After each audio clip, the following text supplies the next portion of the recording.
Hello student, मैं P के पांडे आज आपको पढ़ाऊंगा लेंस के लिए चिन्ह परिपाटी नियम क्या होता है। इसके पिछला वीडियो मैंने पढ़ाया था लेंस का डेफिनेशन। उसके बाद लेंस से रिलेटेड टॉपिक हो गया था, किस तरीके से उत्तल और अवतल लेंस द्वारा प्रतिबिंब बनता है उसको बताए थे। अब आप नेक्स्ट टॉपिक पढ़ेंगे परिपाटी नियम। ठीक, तो पीके एकेडमी क्लासेस में आपका स्वागत है। आइए चलते हैं लेंस के चिन्ह परिपाटी नियम। देखिए भाई, लेंस जो होता है वो इस तरीके से, ये उत्तल लेंस है और ये आपका अवतल लेंस है। क्लियर हो गया? तो आप देखिए ऐसे ऐसे किसी एक के रिस्पेक्ट में देखें तो इस डायरेक्शन में आप जानते हैं, अगर इसको x माने, इसको y माने, तो इस डायरेक्शन में प्लस, इस डायरेक्शन में माइनस, ऊपर प्लस नीचे माइनस, बस यही चीज़ थोड़ा सा। आइए देखते हैं इसी ज्योमेट्री के अनुसार। निर्देशांक ज्यामिति के आधार पर लेंसों के चिन्ह परिपाटी के अनुसार। नंबर फर्स्ट, लेंस प्रकाश की किरण सदैव बाईं ओर से डाली जाती है, हमेशा बाएं तरफ से भेजी जाती है। नेक्स्ट, लेंस में समस्त दूरियां प्रकाशिक केंद्र से मुख्य अक्ष से अनदिश मापी जाती है। मान लीजिए जो भी ऐसे है लेंस, ये मान लीजिए ये आपका लेंस है और ये प्रकाशिक केंद्र है, तो इधर जो भी मान लीजिए वस्तु रखा तो इसकी दूरी हमेशा प्रकाशिक केंद्र से मापी जाती है। ठीक, आपतित किरण की दिशा में नापी गई दूरियां दूरियां धनात्मक ली जाती है। क्लियर हो गया? आपतित किरण की विपरीत दिशा में नापी गई दूरियां ऋणात्मक ली जाती है। आपतित किरण मतलब जिधर से प्रकाश जा रहा है, अगर इधर मापेंगे तो यहाँ पर ऋणात्मक है, उसकी दिशा में अगर जा रही है तो धनात्मक है। अगला पॉइंट है, मुख्य अक्ष से ऊपर की ओर प्रतिबिंब की लंबाई वस्तु की लंबाई धनात्मक होती है, अक्ष से नीचे ऋणात्मक होती है। यानी मैंने बताया ना, अभी एक्स अक्ष है, इसके ऊपर जाएंगे तो ये धनात्मक होगी, नीचे आएंगे तो ऋणात्मक होगी। नोट क्या कह रहा है कि उत्तल लेंस की फोकस दूरी धनात्मक होती है, इसलिए अवतल लेंस की फोकस दूरी ऋणात्मक होगी। देख लीजिए, उत्तल लेंस की फोकस दूरी धनात्मक होंगी क्योंकि हमेशा फोकस इधर होगा, तो इस डायरेक्शन में ऋणात्मक, तो फोकस इसका उत्तल लेंस है तो इसका फोकस इधर बनेगा तो इधर धनात्मक होगा। अवतल लेंस का इधर ही बन जाता है तो इसका मतलब इसका ऋणात्मक होगा। क्लियर हो गया ये बात? आज अगला पॉइंट देखते हैं। जी हाँ, अगला पॉइंट है लेंस सूत्र। क्या होता है लेंस सूत्र? लेंस फार्मूला जैसे आप पढ़े थे वहां पर दर्पण का सूत्र, वैसे यहाँ लेंस सूत्र है। सूत्र का निगमन पाठ्यक्रम में नहीं है, इसलिए मतलब कि किस तरीके से ये मान लीजिए उत्तल लेंस है चाहे अवतल लेंस है, जो कुछ भी है, इनको द्वारा कैसे ये प्राप्त होता है ये हमको यहाँ पर प्राप्त नहीं करना है, यानी निगमन नहीं करना है, पाठ्यक्रम में नहीं है आपके, इसलिए इसको नहीं बता रहा हूँ। आप इसी से रिलेटेड सवाल लगाएंगे, इसलिए ये फैक्ट दे रहा हूँ। सवाल मैं अगले वीडियो में, न्यूमेरिकल अगले वीडियो में बताऊंगा, यहाँ पर बस लॉजिक जान जाइए क्या है।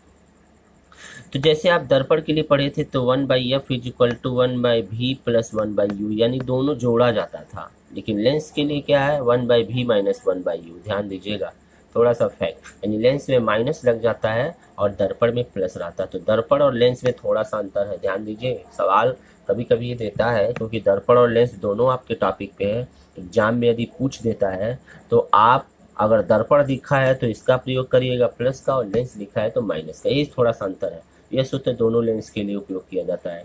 यहाँ पर एफ क्या है? फोकस दूरी कहलाती है। फोकस दूरी हमेशा आप जानते हैं जो भी लेंस होता है हमेशा प्रकाशिक केंद्र से मापी जाती है ना, यानी फोकस दूरी हमेशा लेंस से मापी जाती है। कहाँ से मापी जाती है? लेंस से।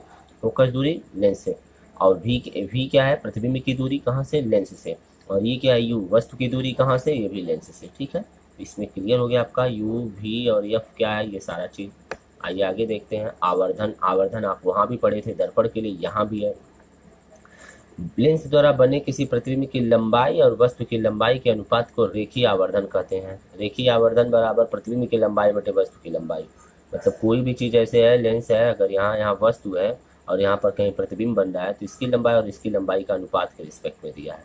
तो पहले वस्तु प्रतिबिंब की लंबाई, वस्तु की लंबाई। प्रतिबिंब की लंबाई को अगर आई से लिखते हैं, इमेज, और वस्तु की लंबाई को ओ यानी ऑब्जेक्ट से लिखते हैं, तो आवर्धन को अगर यम से लिखते हैं तो हो जाएगा यम बराबर आई बटे ओ। यह सूत्र लंबाई के लिए, जब भी लंबाई दिया रहे कि दर्पण की वस्तु की लंबाई कितनी है और प्रतिबिंब की लंबाई कितनी है।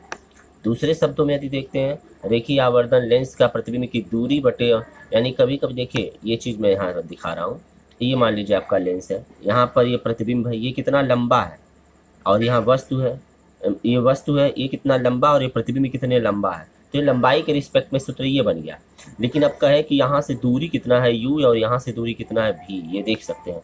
तो दूरी के रिस्पेक्ट में अब हम देखेंगे तो दूरी लेंस के प्रतिबिंब की दूरी v से लिखते हैं और इसका किससे लिखते हैं u से, तो क्या हो जाएगा दूरी के रिस्पेक्ट में सूत्र हो जाएगा m बराबर v बटे u। आप देखे थे दर्पण में ये m बराबर माइनस v बटे u प्राप्त हुआ था, यानी दर्पण के लिए आवर्धन दूरी के रिस्पेक्ट में माइनस v बटे u होता है और लेंस के रिस्पेक्ट में m बराबर v बटे u होता है, यानी माइनस हट जाता है। क्लियर हो गया? कुछ करना नहीं है, बहुत छोटे छोटे पॉइंट हैं, आप ज़्यादा इसे हार्डली मत फील किया करिए कि बहुत टफ है ना, कुछ नहीं है, आप सिंपल भाषा में इसलिए लिखवा रहा हूँ, आप बहुत आसान तरीके से इसे कर सकते हैं। उसके बाद देख सकते हैं आप कि अगर हम दोनों को मिला दें m बराबर आई बटे ओ और ये, तो हो जाएगा m बराबर आई बटे ओ, m बराबर v बटे u, इनमें से तो कभी कभी आवर्धन दे तो इसको हटा करके इन्हीं दोनों के रिस्पेक्ट में फार्मूला दे। ये लंबाई है प्रतिबिंब की, वस्तु की लंबाई, ये दूरी है प्रतिबिंब की और ये वस्तु की दूरी, तो कभी कभी देता है इनमें से 4 पॉइंट है, चारों में से कभी कभी 3 दे देगा तो चौथा पूछ लेगा, आराम से निकाल लेंगे आप। ठीक है, तो आइए आगे देखते हैं अगला पॉइंट क्या आपका। देखिए एक एग्जाम्पल आपको दिखा रहा हूँ। एक वस्तु 30 सेंटीमीटर फोकस दूरी, यानी फोकस दूरी f का मान दिया, अवतल लेंस के फोकस पर रखी है, तो प्रतिबिंब की स्थिति ज्ञात कीजिए। ठीक, यानी अवतल लेंस की फोकस दूरी दिया है, तो जब भी अवतल लेंस का रिस्पेक्ट में फोकस दूरी तो माइनस में लेते हैं क्योंकि हमेशा निगेटिव डायरेक्शन में बनता है। अवतल लेंस की वस्तु की दूरी u बराबर -30, ये भी देखिए दिया है। एक वस्तु 30 सेंटीमीटर फोकस दूरी वाले अवतल लेंस के फोकस पर रखा है, तो ठीक है देख रहे हैं वस्तु रखी है, जितने दूरी पे फोकस उतने पे रखा गया, तो u बराबर भी दे दिया -30, क्योंकि माइनस हमेशा बाएं, अरे भाई अवतल लेंस ऐसे नहीं बनेगा, हमेशा इसके बाएं यहीं वस्तु रखी जाएगी, तो फोकस दूरी भी इधर ही रिस्पेक्ट में होगी।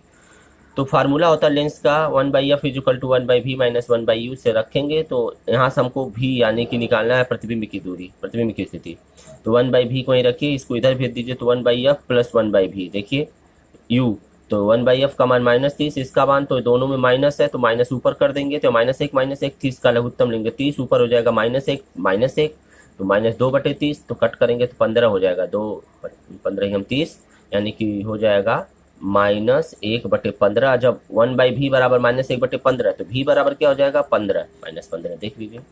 ठीक है, ये आपका लेंस से प्रतिबिंब की दूरी पता चल गया। क्लियर हो गया? आइए आगे देखते हैं।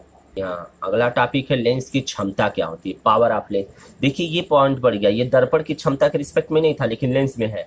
क्षमता का मतलब क्या होता है, कितनी उसकी पावर है, यानी कि मान लीजिए यहाँ से कोई ये लेंस है और ये किसी प्रकाश की किरण को यहाँ पर कितना भेज रहा है, कि एक ही जगह पर कितनी बार यहाँ पर है, तो इसकी कितनी क्षमताएं हैं, कितनी इसकी कैपेसिटी है, यानी किसी लेंस की क्षमता फोकस दूरी के व्युत्क्रमानुपाती होती है। तो सिंपल तरीके से लेंस की क्षमता बराबर क्या हो जाएगा 1/फोकस दूरी, और हमेशा ये मीटर में लिया जाता है, याद रखिएगा मीटर में मापा जाता है। और लेंस की क्षमता को अगर p से हम लिखते हैं तो p बराबर 1/f, और मीटर में ये फार्मूला आप याद रखिएगा, मीटर में हमें ऐसे सेंटीमीटर में बार बार पूछता है, लेकिन याद रखिए मीटर में ऐसे देता है।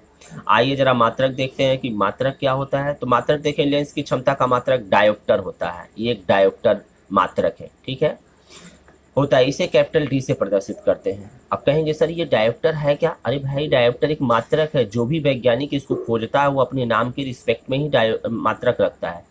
तो जो वैज्ञानिक थे उनसे रिलेटेड था, इसलिए उन्होंने इसको अच्छा लगा तो डायोप्टर रख दिया। ठीक, इसी प्रकार से नोट देखते हैं। यदि फोकस दूरी सेंटीमीटर में लिया जाए तो क्या हो जाएगा, सेंटीमीटर में जब भी लिया जाते हैं 100 के रिस्पेक्ट में, तो सीधे हो जाएगा p बराबर 100/f डायोप्टर, याद रखिएगा। ये बहुत इंपॉर्टेंट है, इसी पे क्वेश्चन पूछता है, 100/f, p बराबर 100/f। क्षमता दे देगा, फोकस दूरी पूछेगा, सेंटीमीटर के रिस्पेक्ट में याद रखिएगा, और अगर फोकस दूरी दे दिया क्षमता पूछेगा। ठीक, आइए नोट देखते हैं। नोट के रिस्पेक्ट में क्या करा, उत्तल लेंस की फोकस दूरी धनात्मक होती है अतः इसकी क्षमता धनात्मक होगी, और अवतल लेंस की फोकस दूरी ऋणात्मक होती है अतः इसकी क्षमता ऋणात्मक होगी। यानी f बराबर धनात्मक है तो यहाँ m बराबर धनात्मक होगा, f बराबर ऋणात्मक है तो m बराबर ऋणात्मक होगा। क्लियर? आइए जरा लेंस की पहचान कैसे करेंगे। जी हाँ, लेंस की पहचान में आप देख सकते हैं कि सबसे पहली बात कि प्रतिबिंब देख करके बताते हैं और स्पर्श करके बताते हैं। अगर प्रतिबिंब देखते हैं तो उत्तल कैसे होता है, कहते हैं वस्तु का आकार बड़ा होना चाहिए, यानी उत्तल लेंस द्वारा वस्तु का आकार बड़ा बनता है तो प्रतिबिंब अगर उसकी बनती है तो उसे उत्तल कहेंगे। और यदि मान लीजिए किसी की प्रतिबिंब किसी दर्पण का किसी लेंस द्वारा अगर देखते हैं, अगर वो छोटा बनता है तो वो अवतल होगा। क्लियर हो गया? आइए आगे देखते हैं। जी हाँ, स्पर्श करके यदि देखेंगे तो कहेंगे बीच में मोटा, देखिए बीच में मोटा और किनारों पे पतला है, ये हो जाएगा उत्तल।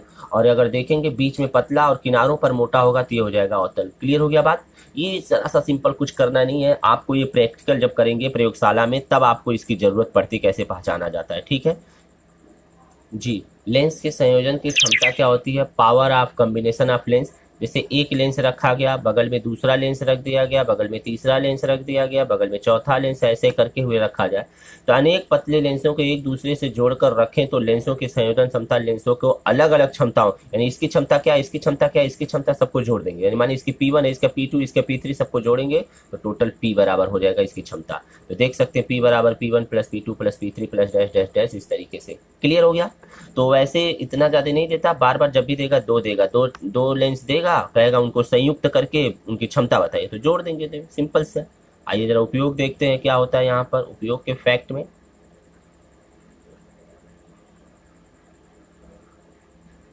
जी हाँ, लेंस के उपयोग देखेंगे तो उत्तल लेंस का उपयोग क्या था? सूक्ष्मदर्शी, दूरदर्शी, फोटो कैमरा, फिल्म प्रोजेक्टर आदि के निर्माण में इसका प्रयोग किया जाता है। सूक्ष्मदर्शी जो किसी भी वस्तु को छोटा कर दिखाए, छोटा से बड़ा दिखाई दे, इसमें दो लेंस लगते हैं, एक इधर लगता है, एक बड़ा सा लगता है, एक छोटा सा लगता है, याद रखिएगा। घड़ी के छोटे पुर्जे को देखने के लिए डॉक्टर अपने मरीज के आंख और कान को देखने के लिए क्या करते हैं? इसका प्रयोग करते हैं, किसका? उत्तल लेंस का। और दूर दृष्टि दोष के निवारण, ये बड़ा पढ़ाया जाएगा आगे, दूर दृष्टि दोष के निवारण के लिए क्या करते हैं, के लिए भी इसका प्रयोग किया जाता है। ये आगे मानव नेत्र वाला जो टॉपिक पढ़ाया जाएगा उसमें मिलेगा आपको। अवतल लेंस का उपयोग देख सकते हैं, गैलीलियो दूरदर्शी से इसका उपयोग किया जाता है, गैलीलियो के दूरदर्शी में।